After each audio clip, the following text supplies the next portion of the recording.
Hello, everybody, and welcome. This is Jack Butler. This video is, these are your 3 core emotional needs. Are they being met? And we're going to have that question answered today by my guest, Alex Howard, who is the founder of the Optimum Health Clinic and the Trauma Super Conference. Alex, thanks for being with me. Thank you for having me, Jack. Yeah. So I'm excited to talk with you because I've known you for quite a while, and I always appreciate your perspectives. I think you bring a lot of depth to these kind of questions. I also know that you've got an exciting event coming up. So why don't we just start there? What's the event that you've got going on? Yeah, so this is our 3rd annual Trauma Super Conference. And in these conferences, really, we bring together the world's experts on these complex subjects and really look at them from the lots of key pieces to bring more clarity, but also to give people practical tools to work with. So we have all of the leading experts on trauma, Dr. Gabor Mate, Dr. Peter Levine, Yes. Dr. Stephen Porges, and then some folks that are less well known, but just have the most amazing information to share. So it's going to be great. Right on. So if you're interested at all to check that out, this will be the first link beneath this video.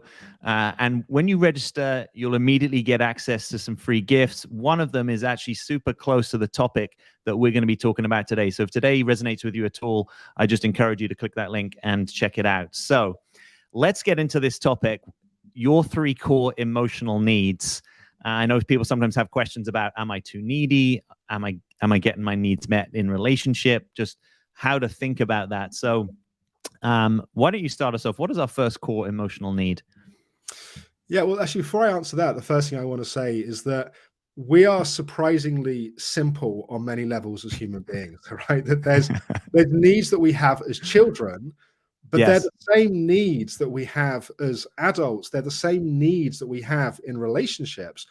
The difference is, as children, we are entirely dependent upon our caregivers to meet the needs for us. Yes. As we grow up, hopefully we learn to meet those needs for ourselves and then to have an appropriate reciprocity in a relationship. The challenge is if we don't get these needs met, we don't learn how to meet them for ourselves. And then we have these really messy dynamics in relationships where we're trying to get people to meet these needs for us, but we have to learn to meet them for ourselves. I just wanted to say that that's a great frame. I appreciate that. So just for clarity there, you're saying that if those needs weren't met in childhood, that's the same thing as not having learned to meet them for ourselves? Or is that the growth opportunity? Exactly, because it's through those experiences in childhood that we even recognize what these needs are. Right. And then it's modeled how to meet them. And so, this will make more sense as we come into them in a second, but how our parents respond to us sets up how we respond to ourselves and sets up the expectation of what we think is healthy in relationship to other people. Yeah, right on. Makes total sense. All right, so I know we're tight on time. So yeah, I'll invite you to get into the first one here. Yeah, so the first one is the need for boundaries. This is the capacity, firstly, like in parents, to recognize our yes and our no. And so when we want more of something, when we want less of something. And so what this means in adulthood is our capacity in relationship to be able to set a boundary and say no, or to have that place of vulnerability to be able to let more of someone into our emotional space. Yep. It also, if we don't get this need met in a healthy way in childhood, in addition to our ability to say yes and no to other people, we're often also struggle to say yes and no to ourselves. And so that may mean saying no to certain unhealthy habits, but also saying yes to what it is that we really want. And that may mean an attraction to someone and saying, yes, I want this, I'm going to go for this. But that's a capacity to set that boundary with ourselves and with other people. Yeah, that makes total sense. So I like how the way you're talking about this is also, so yes and no, and I think we hear that language quite a lot. You're also talking about kind of more and less, which in some ways seems more nuanced than I sometimes hear people talk about this territory. Some people talk about this territory as if it's all about no, right, and just having stronger boundaries, and it almost seems not porous enough for me, or not selectively porous enough. So I like the way that you're approaching that. Yeah, and indeed, that part of the nuance of that, I think, comes into the second need as we come to that, which is the need for safety. So this is the need as a child where in a healthy relationship with particularly mother historically, but of course it can be father, it can be any caregiver. that co-regulation of our nervous system, that being merged with a nervous system that feels safe, that allows out, and there's lots and lots of research on child development that shows the importance of settling and soothing to that nervous system. As an adult, of course, that's learning to self-regulate our nervous system. And I'm sure many people watching, listening to this conversation have done things like meditation or yoga or Tai Chi. And there's lots of benefits from these practices, but one of the particular benefits is this capacity to learn to self-regulate in our nervous system. The more healthily we can do that, the more we can also recognize where our healthy edges are. So going back to your point about that nuanced yes and no, that something may feel safe to a certain point, and then it's too much, it's too smothering, or it's too overwhelming, and then there's a no that comes in. And so capacity to really be healthily sensitized to our safety and to be able to build inner safety, to not be overly dependent upon someone else to give us that safety, but the safety exists within us, then allows us to really have that deeper level of intimacy and relationship. Yeah, that makes total sense. I really like how you're laying that out. So if someone's hearing this and thinking, okay, yes, I have a problem there, right? Like it's very easy for me to panic or even maybe have a panic attack or some other thing that's recognizable as a kind of dysregulation behavior. Is there a first step that you invite that person into? Well, I think the first thing I always say is you need to understand what's behind that, because sometimes these kinds of responses are intelligent responses being used in unhelpful ways, right? And so there's something that's being triggered which is unprocessed or unhealed, that actually, given some time and some space to work through, may mean that trigger's not there. But often also, just as a slight aside here, because I want to make sure we get time to get to the third emotional need, is that often things like panic attacks are the result of a consistently dysregulated nervous system that's homeostatic balance has shifted. And so we get more and more and more triggered, and then we normalize to a very high state of anxiety, and it takes a relatively small thing to tip us to a point of panic. If we can lower the homeostatic balance and we can restore a sense of real, not just, often what we try to do is to think our way to a feeling of safety. Like, if this happens, I'll do that. And if that, so we try to strategize our way to feeling safe. And all that does is dysregulates us more. That safety is a feeling, and the pathway to that feeling is a deep settling and a deep rest inside of ourselves. Then we find that journey from there to panic is such a long journey that it's very difficult to get there in the first place, because we've shifted the foundation of where we're coming from. Yeah, I like that. Totally.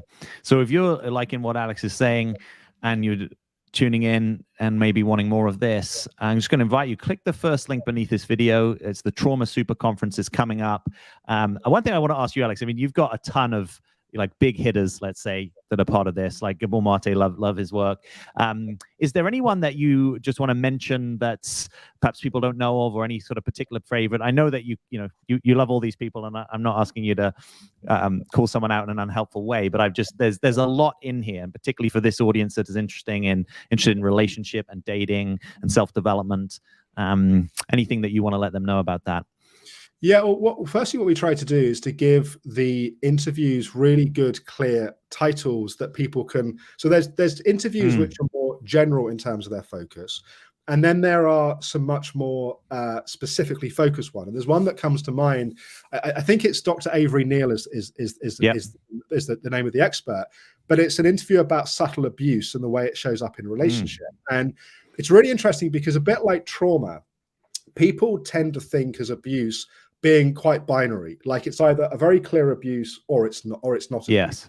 Like traumas, people tend to think it's being in a war zone or it's not trauma. And one of the things the conference does is really redefine what trauma is. Yeah. And I really like this interview because it really defines what abuse is. And we can be in a relationship which on the surface appears to be a loving relationship, but actually there's a constant undermining and a constantly kind of pecking at someone's sense of self-esteem and self-worth. that over time can be incredibly damaging and toxic. So I thought that was a really good interview of a perhaps slightly lesser known person, but with a great deal of clinical experience and evidence-based approach to really observing and seeing that. Yeah, right on. If you want more of that, just click the first link beneath this video and get yourself enrolled. So let's get on to this third core emotional need. So this is the one that's probably the most obvious one to people watching the session, which is the need for love.